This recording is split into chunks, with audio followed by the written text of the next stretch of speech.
Ok, bonjour à tous. On va démarrer. Manifestement, ça marche pas sur le Mac pour diffuser, donc on est en train de faire une manip, mais je vais démarrer pour pas essayer de perdre trop de temps.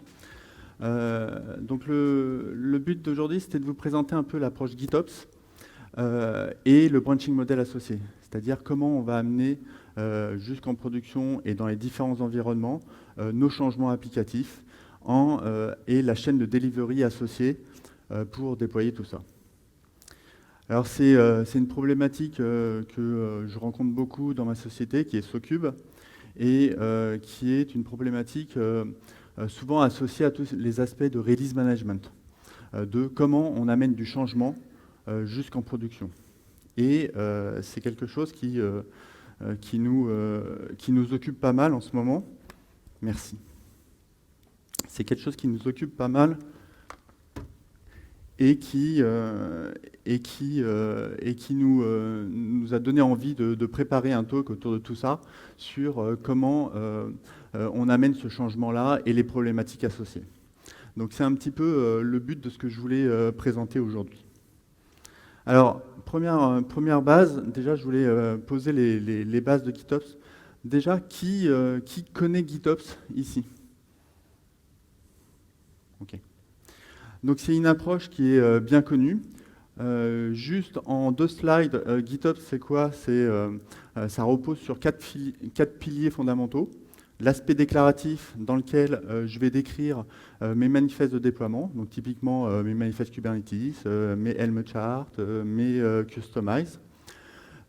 Toute cette configuration-là, je vais la mettre dans un repository Git qui va être ma source de vérité, sur lequel je vais pouvoir bénéficier de tous les aspects que fournit out of the box Git, à savoir l'aspect transactionnel, l'historisation, l'auditabilité, la traçabilité, le système de validation à travers les pull requests.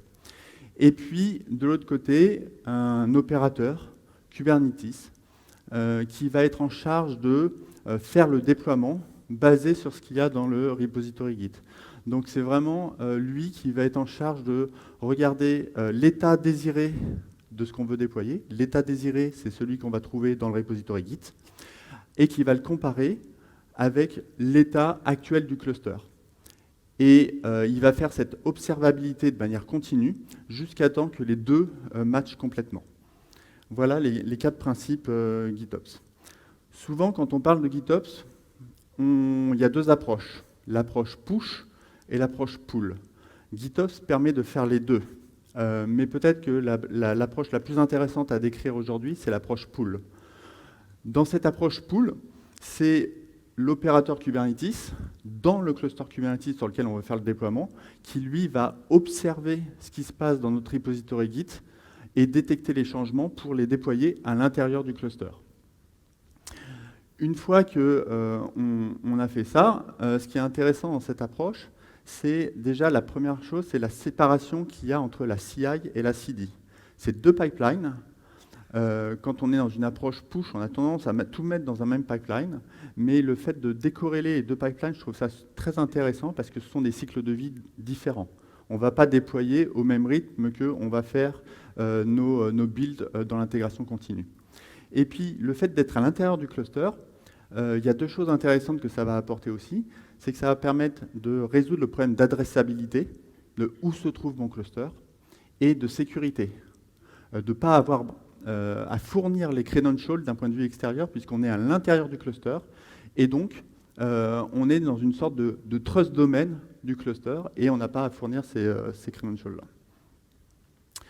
Alors c'est super, GitOps nous apporte beaucoup de choses. Mais je pense qu'il faut être conscient. Nous, on l'utilise beaucoup, GitOps. Je trouve que c'est vraiment une approche qui a beaucoup d'avantages. Mais il faut être conscient des limites et de ce que ça ne fait pas. Ce n'est pas une solution qui fait tout. C'est vraiment centré sur le delivery et pas sur la CI. Et il y a un certain nombre d'écueils ou de mauvaises pratiques sur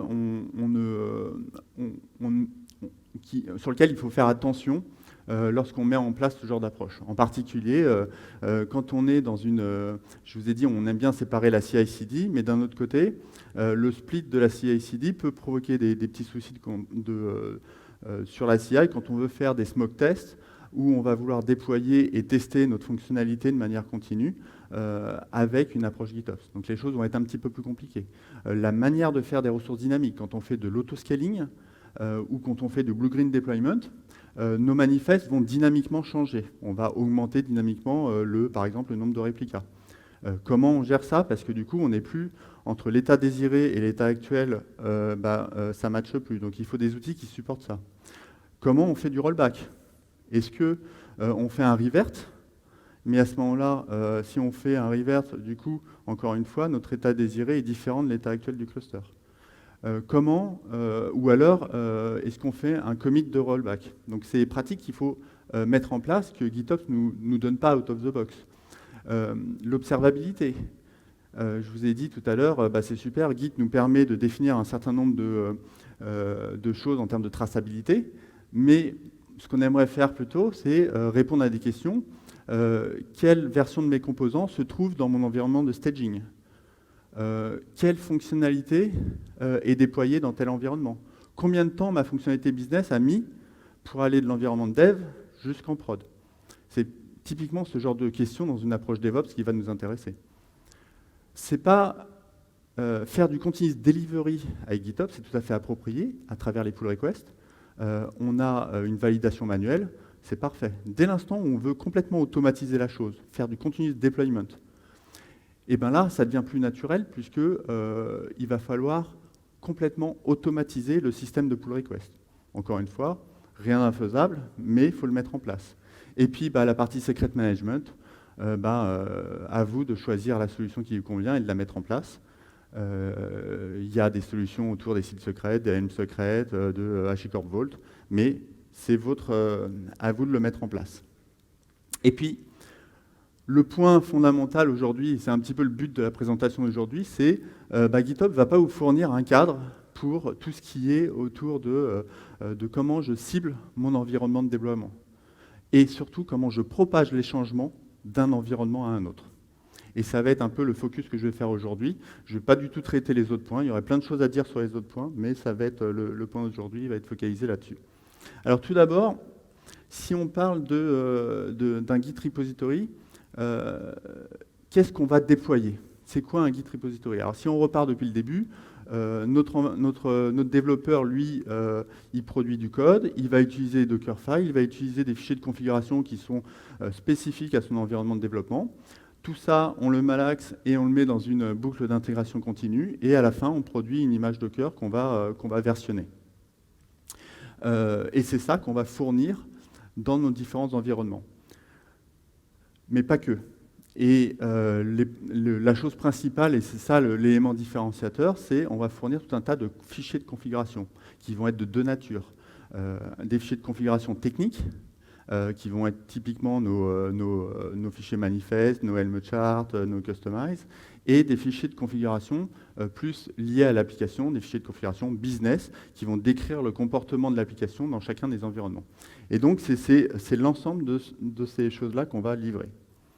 Alors, OK, on a ces fichiers-là d'un côté et on a nos sources applicatives de l'autre, qui sont dans un Git repo. Et puis se pose la question, est-ce que je dois tout mettre dans le même Git repository ou est-ce que je dois séparer les choses? Je pense que c'est plus intéressant de séparer les choses pour plusieurs raisons. La première, c'est que c'est deux cycles de vie différents. C'est pas parce que vous déployez, vous faites des changements sur votre repository de déploiement que ça va impacter votre repository applicatif, et inversement.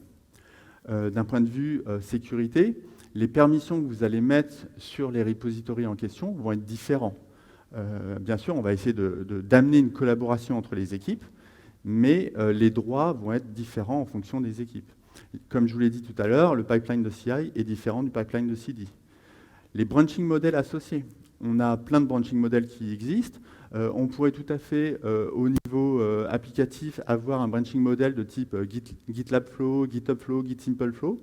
Et puis, du côté deployment, avoir un Git Flow classique pour différentes raisons. Si on est dans une approche où on a plusieurs applications, on va déployer des microservices ou des services dans notre production, la plupart du temps, si on n'est pas dans une approche monorepo que je mets volontairement de côté, si on n'est pas dans cette approche-là, on va avoir un repository par application. Mais du côté deployment, on va vouloir avoir un seul repository qui va définir l'ensemble de notre groupe applicatif, que je vais appeler un produit. Et donc, ça fait du sens de séparer. Et puis enfin, les logs Git associés à chacun de ces repositories, si on les mélangeait, on n'aurait pas une traçabilité et une historisation qui serait bien visible, puisqu'on aurait tout mixé. Donc voilà, pour toutes ces raisons-là, je préconise de bien séparer les deux repos. Donc ok, si on pose un petit peu les choses, j'ai un repo dédié de déploiement, je mets quoi dedans? Donc concrètement, ici, là, je prends un exemple d'un chart Helm avec un values.yaml, avec un certain nombre de configurations. Et dans cette configuration, ce qui est intéressant, c'est qu'on va y mettre l'ensemble des configurations qui viennent des différents repositories de l'entreprise ou des différents départements de l'entreprise. On va y retrouver des choses qui concernent le dev, de la sécurité, des bases de données, de l'infrastructure et du monitoring. Et puis là, c'est ce que j'appelle l'approche millefeuille de configuration, où on réunit tout au même endroit et on va collaborer ensemble pour fournir notre configuration qui va aller dans les différents environnements. Et puis cette configuration, on en fait quoi? Il faut la cibler. Nos environnements de déploiement sont, alors là c'est un échantillon de choses, c'est pas du tout exhaustif, ça ne veut pas dire qu'il faut tous ces environnements-là. D'ailleurs, la plupart du temps, on voit souvent 3 environnements, dev test prod, ou même 2 staging prod. Donc là, c'est intéressant de connaître ces environnements sur lesquels on va déployer, et puis de voir aussi que ce n'est pas forcément linéaire. Et je reviendrai sur cet aspect-là. Ce n'est pas parce qu'on va livrer quelque chose en production qu'il faut forcément passer par tous les environnements, parce que ce n'est pas toujours possible. Alors, si on vient au cœur du sujet maintenant, je vais vous présenter 3 branching models. Le premier, c'est un environnement par Git repository. Donc concrètement, ça se caractérise comme ça. Dans mon exemple ici, je vais représenter 3 environnements, intégration, QA et prod. J'ai 3 repositories complètement séparés, dans lesquels, dans chacun de ces repositories Git, je vais y mettre mon file system, typiquement ce que je vous ai montré comme exemple, avec mes Helm charts et mes values.yaml dedans. Et globalement, les choses sont bien séparées, sont excessivement simples ici, d'un premier abord. Le gros avantage de cette approche, c'est qu'on a une forte ségrégation et une forte sécurité entre les repositories. En termes d'administration, on a la granularité qu'on veut. Globalement, ça va être à peu près la seule, le gros avantage de cette solution, ça va être le seul. On voit bien que on va avoir beaucoup plus d'administration. Plus de repository Git veut dire plus d'administration. C'est aussi la manière de soumettre les pull requests, ça va être plus compliqué, parce qu'il va falloir qu'on fork les repositories les uns par rapport aux autres, de façon à ce qu'ils aient le même ancêtre, pour éviter de tomber dans différents écueils. Ou alors, il faut faire du patch. Et puis là, le système de pull request est beaucoup plus compliqué. Donc je ne vais pas rester plus longtemps là-dessus sur cette première approche, parce qu'elle présente aussi les mêmes inconvénients que la deuxième solution que je vais vous présenter. J'ai voulu la présenter simplement parce que c'est une approche qui a été mise en avant principalement par JenkinsX, qui essaye de promouvoir cette approche de un Git repo par environnement. La deuxième approche, c'est un environnement par branche. Alors cette fois-ci, on a un repository Git qui est unique pour l'ensemble de mes environnements. Et cette fois-là, je vais avoir une branche par environnement. À l'intérieur de ces branches, finalement, je suis dans une approche relativement classique.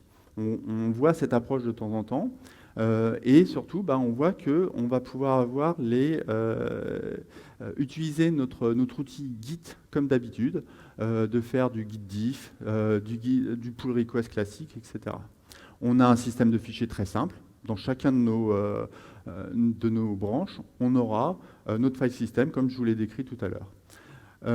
Et puis, d'un point de vue sécurité, on n'est pas en reste, parce que la plupart des outils type Bitbucket, GitLab, GitHub, fournissent de la protection par branche. Et on est capable de dire, pour une branche donnée, je veux que tel groupe ou telle personne ait les droits de push ou de merge. Donc, globalement, à ce niveau-là, on est pas mal. Par contre, en termes d'inconvénients, il y a un certain nombre d'inconvénients. Et pour essayer de l'expliquer, je vais prendre un exemple.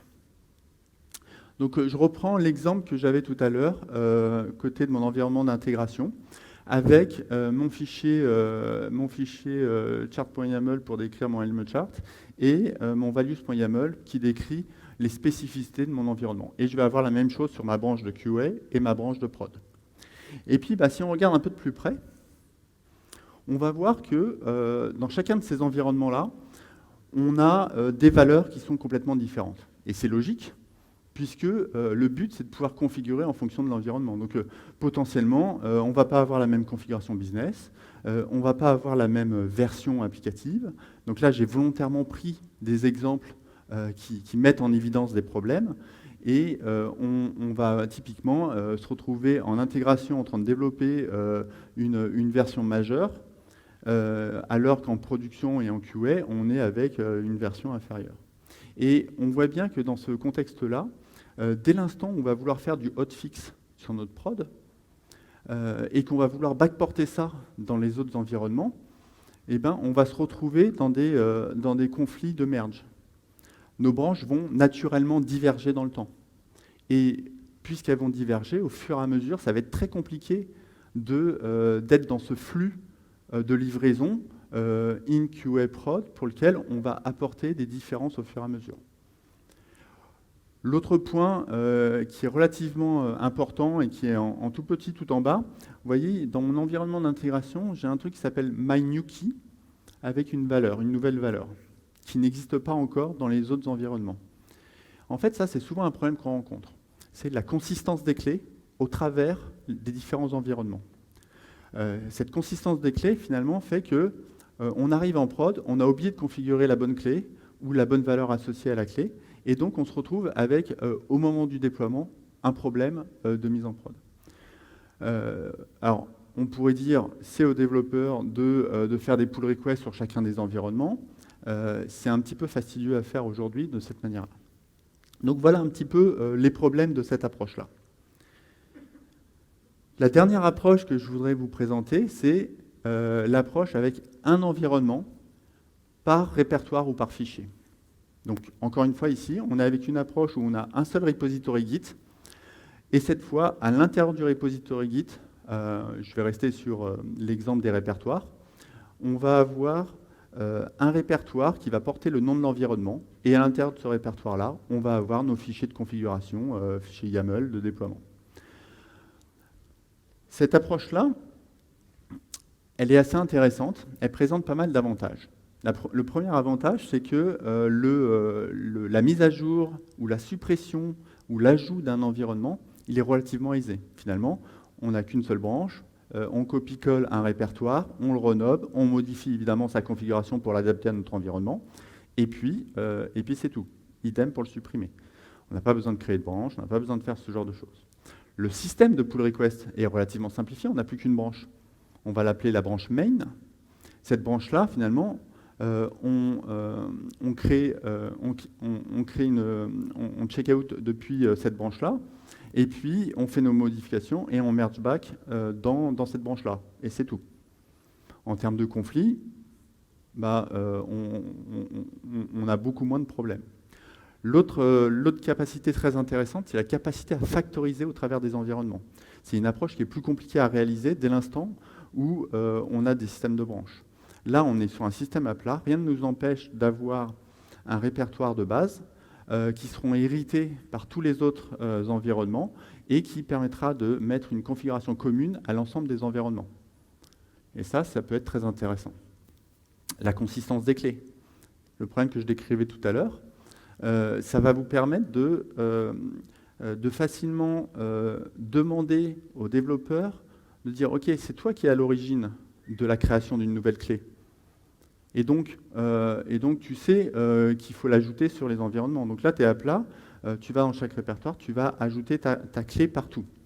Alors, évidemment, tu ne connais pas la valeur. Tu ne vas pas forcément la valuer partout. Tu peux la valuer dans l'environnement d'intégration. Et puis, le restant, bah, tu laisses à nul, entre guillemets. Et on va mettre un système de validation dans notre système de livraison où on va aller valider la cohérence des clés et vérifier avant déploiement qu'il n'y a pas une clé nulle qui reste non valuée. Et comme ça, on se prémunit d'un problème de déploiement en prod. La capacité à switcher d'un environnement à l'autre, finalement, on voit qu'on n'a pas besoin d'être linéaire dans la livraison de ce qu'on va faire. Imaginons une situation qui arrive couramment où votre environnement de QA, il est réservé. Vous avez un environnement de QA pendant 2 semaines, il y a des tests, vous n'avez pas la capacité à créer des environnements à la volée, et donc vous vous dites, OK, qu'est-ce qui se passe si, sur ma prod, j'ai un hotfix à faire? Là, vous pouvez tout à fait dire, OK, je vais faire un hotfix sur ma prod directement, et puis comment je vais le valider, ce hotfix-là? Et c'est là où l'adhésion à un environnement est aussi intéressant, c'est que vous n'avez pas besoin de dire que votre configuration de prod, elle est uniquement liée à votre environnement de prod. Rien ne vous empêche de dupliquer votre environnement de prod, de dire, OK, je vais l'appliquer sur mon environnement d'intégration, je vais temporairement mettre mon environnement d'intégration sur l'usage commun qu'il en a en pause, dans la mesure où vous n'avez pas la capacité de créer un autre environnement, et vous allez pouvoir tester vos hotfix dans ce contexte-là avec les mêmes, la configuration la plus proche possible. En termes d'inconvénients, le airbag, on n'a plus qu'une branche, donc on ne peut pas bénéficier de la protection par branche. Alors heureusement, il existe des plugins très intéressants type CodeOwner qui existent à peu près dans toutes les Git produits et qui permettent de mettre de la permission sur un répertoire ou un fichier pour un groupe de personnes ou pour une personne. Donc ce point-là, il est relativement facile à résoudre. Par contre, tout à l'heure, je vous disais, c'est super sympa de pouvoir factoriser, mais par contre, ça a un inconvénient. Dès l'instant où vous factorisez quelque chose et que tous vos environnements sont sur la même branche, si vous faites une modification et que vous ne vous rendez pas compte que potentiellement elle peut impacter votre prod et que vous redéployez votre prod, là, vous pouvez avoir des outages. Il y a 2 manières de résoudre le problème. Le premier, c'est de dire, à vous de faire de la backward compatibilité dans toutes les modifications que vous faites. Et puis, à vous de vous en assurer. On sait bien que ça ne tient pas longtemps et qu'à un moment donné, on va tomber dans le piège. La deuxième manière de l'adresser, ce problème-là, c'est de dire que ce modèle-là n'est pas incompatible avec les autres Git flow qu'on peut mettre en place. Il y a le Git flow principal, il est intéressant parce qu'il permet de résoudre un certain nombre de problématiques et de le mettre par-dessus cette approche d'un environnement par Git. Et en particulier, tous les problèmes un petit peu plus compliqués à résoudre de hotfix, de release branch, de la capacité à avoir plusieurs versions de votre application en production ou de ce problème de paramètres communs, avec un système de Git flow par-dessus, vous pouvez tout à fait résoudre ce type de problème-là. Et ce qui est intéressant dans ce genre d'approche, c'est oui, ça amène de la complexité, évidemment. Par contre, vous pouvez commencer de manière progressive.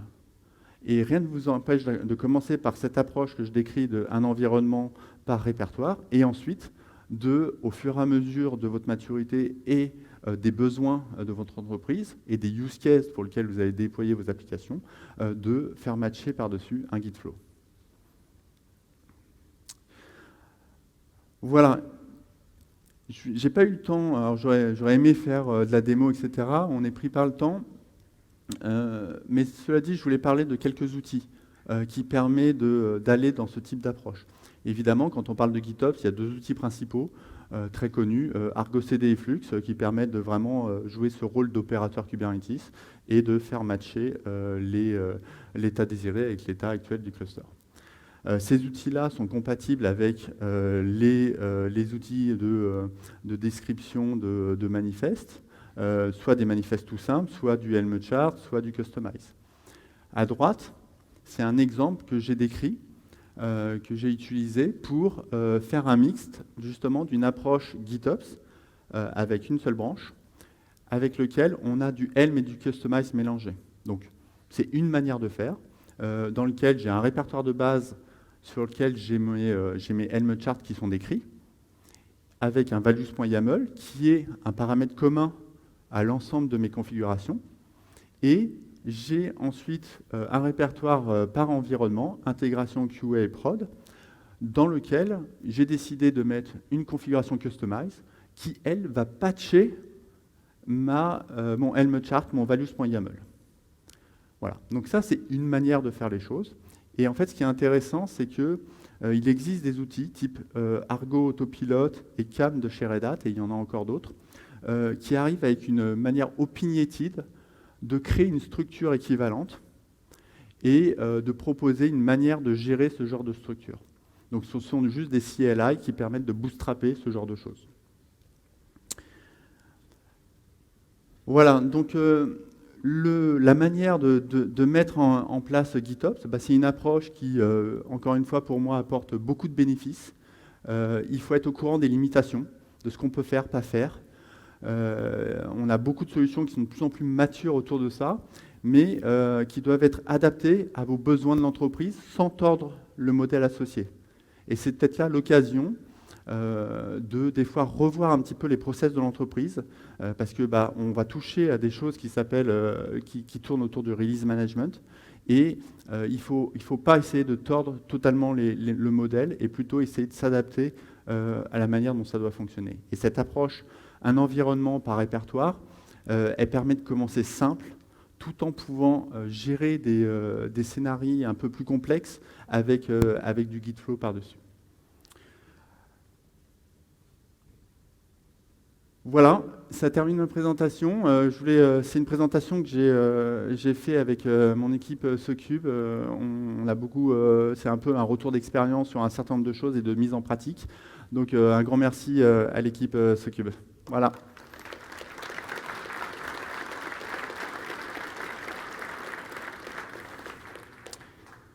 Est-ce que vous avez des questions ?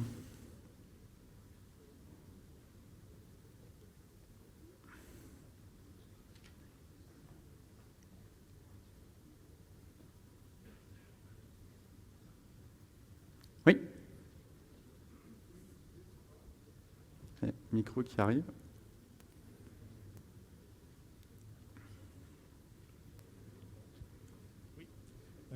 Je me demandais si c'était possible de faire du GitOps si on n'a pas une infra autour de Kubernetes, donc avec des ESX et des VM classiques. C'est une bonne question. Alors, aujourd'hui, c'est vrai que c'est plus facile de mettre en place du GitOps parce que des outils ont été spécifiquement déployés dessus, mais il y a des approches à base d'Ansible, de Terraform, qui nous permettent d'être dans cet esprit GitOps. Alors Terraform est plus dans cet esprit-là de gérer un état et puis de s'assurer qu'on est bien dans l'état désiré. Avec Ansible, c'est à vous de gérer cet état-là et puis de vérifier que vous pouvez être dans cette situation-là. Donc oui, c'est possible. Par contre, les outils sont plus de votre responsabilité.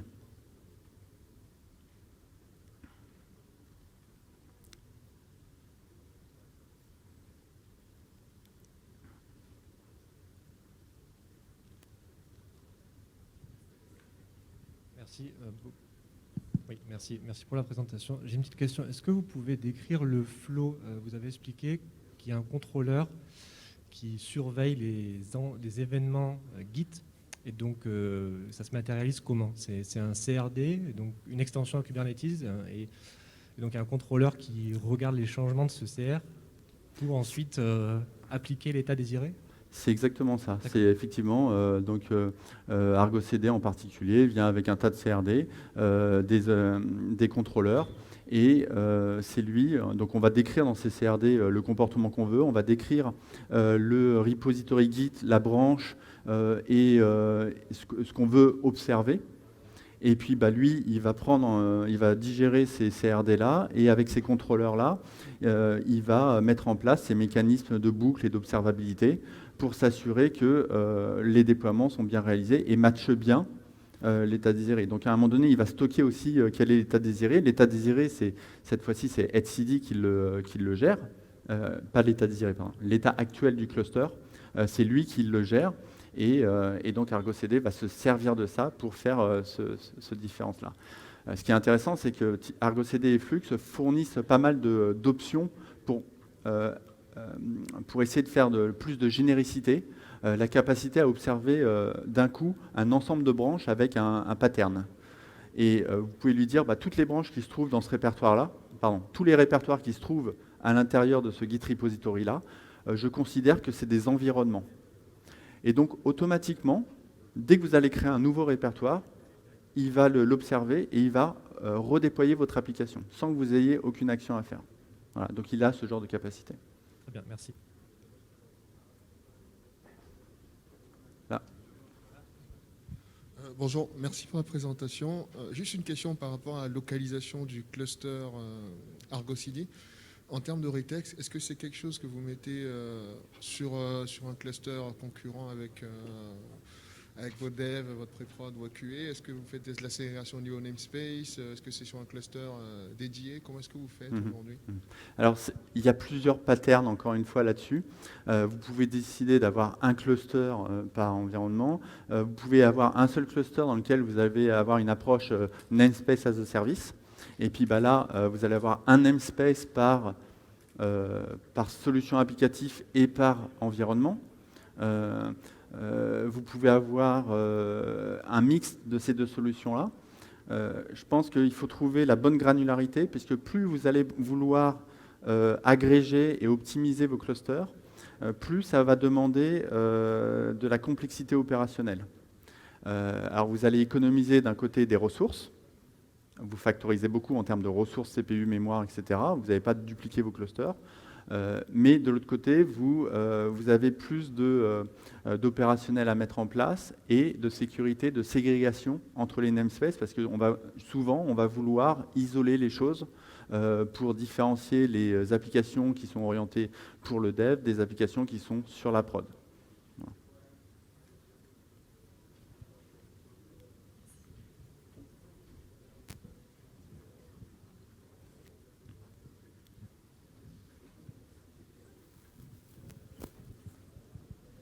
Bonjour, merci pour la présentation. J'avais une question concernant le retour d'expérience sur Argo CD et Flux. Est-ce que vous en avez un? Vous avez une préférence sur un modèle plutôt que l'autre? Les deux fonctionnent assez différemment, ça je le sais. Je voulais avoir votre avis là-dessus. Alors j'ai plus d'expérience avec Argo CD que Flux, parce que à l'origine, Argo CD permettait des use cases beaucoup plus dynamiques. Depuis Flux V2, ils ont rattrapé ce retard-là, et donc maintenant, il permet aussi d'avoir ces approches dynamiques que je décrivais tout à l'heure. Donc je l'ai pas encore. Argo CD, on l'a vraiment mis en place jusqu'en production. Flux, pour moi, c'est pas le cas. Par contre, je considère que c'est un très bon produit aussi. Ouais. Après, il faut regarder dans les fonctionnalités, la manière dont vous voulez déployer, la sécurité que vous voulez mettre en place, les plugins qui sont aussi disponibles. Typiquement, tout à l'heure, je parlais de Secret Management.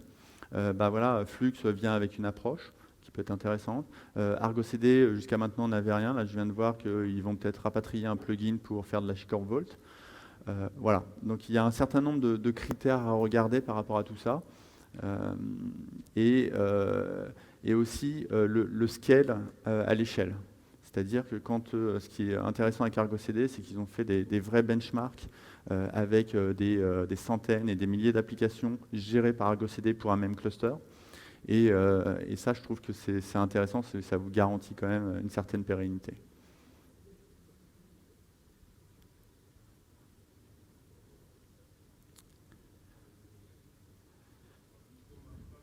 Ouais. Allô, c'est bon. Bonjour, merci pour la présentation. J'avais une question autour de l'automatisation de déploiement des bases de données. Est-ce qu'aujourd'hui, déployer des schémas, ça fait partie du même process? Et surtout, la partie rollback, si vous avez besoin de faire des rollbacks, aujourd'hui, vous avez parlé de faire des reverts. Est-ce qu'avec cette organisation, vous fonctionnez comme ça ou avec un nouveau commit, par exemple? Ouais, c'est une super question.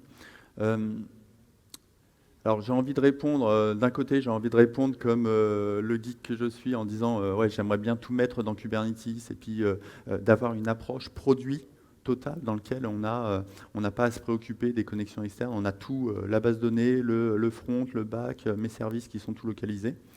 Mais je suis forcé de constater qu'aujourd'hui ce n'est pas une situation qu'on rencontre beaucoup en prod. Et on est dans des situations plutôt mixtes. Souvent, ce qu'on rencontre aujourd'hui, c'est d'utiliser de la base de données avec des opérateurs pour Postgres, pour Redis, pour des choses comme ça, dans Kubernetes pour les environnements de dev, pour certains environnements de QA. Et dès qu'on va au-delà de QA, bah là, on repasse dans un mode où la base de données est encore gérée à l'extérieur. Je pense qu'on est dans cette transition-là, aujourd'hui, qui nous permettra peut-être d'aller vers de la base de données full conteneurisée. Mais attention, je pense que ça adressera qu'un certain nombre de use cases. Et les use cases qui vont demander beaucoup de performance, beaucoup de téraoctets de données, ne seront pas encore adaptés pour Kubernetes. Par contre, c'est loin d'être les use cases les plus communs. Et il y a tout un tas de use cases sur des bases de données tout à fait classiques, avec des performances honorables, qui nous permettraient de faire ça dans le futur, je pense. Les opérateurs, je les trouve de plus en plus matures. Il y a, si on parle de Postgres, il y a un certain nombre d'opérateurs Postgres qui sont maintenus depuis plusieurs années là maintenant, et qui rajoutent des fonctionnalités sans arrêt. Donc ça devient très intéressant. Le piège dans lequel il ne faut pas tomber, c'est de se dire, j'ai un opérateur qui va tout gérer pour moi. D'expérience, à un moment donné, vous aurez un problème. Et il faudra aller débugger cette situation-là en prod. Donc, il faut bien être conscient de ce truc-là et se dire, oui, j'ai encore besoin de personnes type DBA qui vont connaître très bien ce process-là, qui vont être capables d'investiguer mes problèmes de prod au cas où j'ai un dysfonctionnement de mon opérateur. Donc voilà, ça c'est important, je pense, à prendre en compte.